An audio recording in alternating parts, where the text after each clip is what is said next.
മതസ്പർദ്ധയും സാമൂഹ്യ സംഘർഷങ്ങളും സൃഷ്ടിക്കും വിധം നിരന്തരമായ വിദ്വേഷ പ്രസ്താവനകൾ നടത്തുന്ന പി സി ജോർജിനെതിരെ നടപടി സ്വീകരിക്കുന്നതിൽ സർക്കാർ വീഴ്ച വരുത്തരുതെന്ന് ദക്ഷിണ കേരള ജമിയത്തുൽ ഉലമ സംസ്ഥാന സെക്രട്ടറി CA മൂസ് മൗലവി കോട്ടയത്ത് വാർത്താ സമ്മേളനത്തിൽ ആവശ്യപ്പെട്ടു.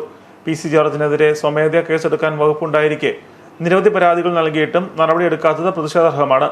സാമൂഹ്യ അന്തരീക്ഷം കലുഷിതമാക്കാൻ ശ്രമിക്കുന്ന ചിത്തശക്തികളെ നിയന്ത്രിക്കുന്നതിൽ സർക്കാർ ഭരണഘടനാ ബാധ്യത നിറവേറ്റണം. വർഗീയ ആരോപണങ്ങളും വിദ്വേഷ പ്രസംഗങ്ങളുമായി ശ്രീ പി സി ജോർജ് കുറേ നാളുകളായി നമ്മുടെ സാമൂഹിക അന്തരീക്ഷത്തെ മലിനപ്പെടുത്തുകയാണ്. സർക്കാരിൻ്റെ ഭാഗത്തു നിന്ന് അനാസ്ഥ ഉണ്ടാകരുത് എന്നാണ് ദക്ഷിണ കേരള ജമിയത്തുൽ ഉലമ വളരെ ഗൗരവമായി പറയുന്നത്.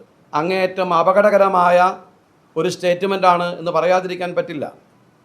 രാജ്യത്തിൻ്റെ മതേതര ജനാധിപത്യ മൂല്യങ്ങളും സൗഹാർദ്ദാന്തരീക്ഷവും നിലനിൽക്കണമെന്ന് ആഗ്രഹിക്കുന്ന ഒരു മനുഷ്യനും അതേത് മതവിഭാഗത്തിൽപ്പെട്ട ആളായിരുന്നാലും രാഷ്ട്രീയ പാർട്ടിയിൽപ്പെട്ടവരായിരുന്നാലും ഇത് അംഗീകരിക്കാൻ പറ്റുന്ന കാര്യമല്ല. സത്യം പറഞ്ഞാൽ ഇത് സമുദായത്തിനെതിരെയുള്ള ഒരു ആരോപണം എന്നതിനപ്പുറം നമ്മുടെ രാജ്യത്തിൻ്റെ ഭരണഘടന വിഭാവനം ചെയ്യുന്ന രാജ്യത്തെ പൗരന്മാർക്ക് വകവെച്ചു കൊടുക്കുന്ന മൗലിക അവകാശങ്ങൾക്കെതിരെയുള്ള ഗുരുതരമായ ആരോപണവും നീക്കവുമായിട്ടാണ് ഇതിനെ നമ്മൾ കാണേണ്ടത്.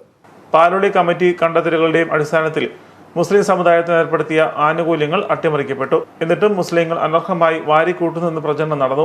പി സി ജോർജിന്റെ തുടരെയുള്ള വർഗീയ ആഹ്വാനങ്ങളിൽ മതേതര രാഷ്ട്രീയ പ്രസ്ഥാനങ്ങളും മതനേതൃത്വവും മൗനം വെടിയണമെന്നും CA മൂസ മൗലവി ആവശ്യപ്പെട്ടു.